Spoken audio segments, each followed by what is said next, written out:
Hey, just wanted to do a quick little book review of Perversion of Justice by Julie K. Brown.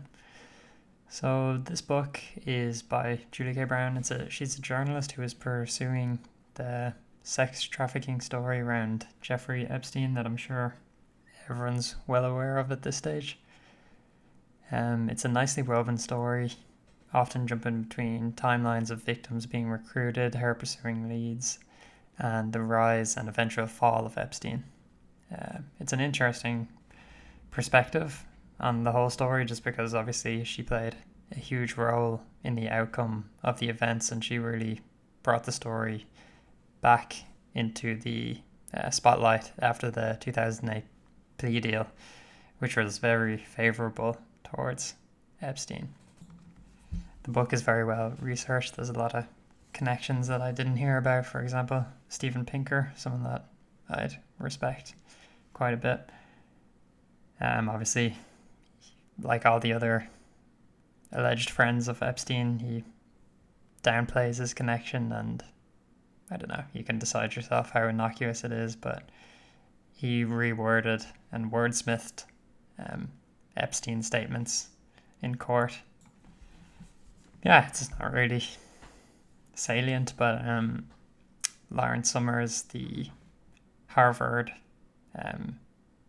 president, stepped down because of his comments on the difference between sexes, and I know he was defended by Steven Pinker, and I found out now that they both have connections to Epstein, as they're both friends of Epstein. It's not that it's in any way relevant, it's just fun to put the pieces together.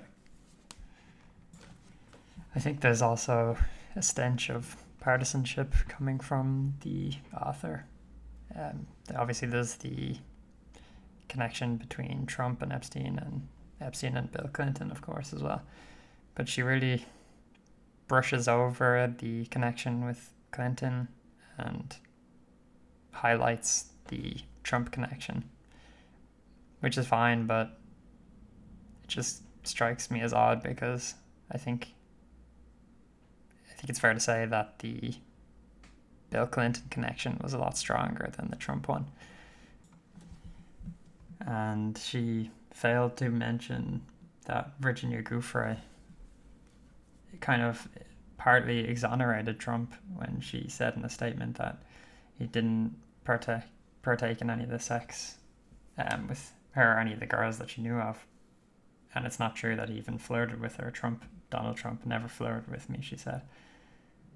Yeah, so I find that kind of odd that she omitted that part of the story when Virginia Giuffre was one of the most prominent victims featured in the book. Maybe it was an innocent mistake, but it seems odd that she didn't include that. Maybe I'm just putting on my tinfoil Alex Jones hat, but yeah. Anyway, overall, I think it's a very good book, and for anyone who's interested in the case, it's a really good angle to have someone who is so heavily involved in its outcome to see her perspective on it.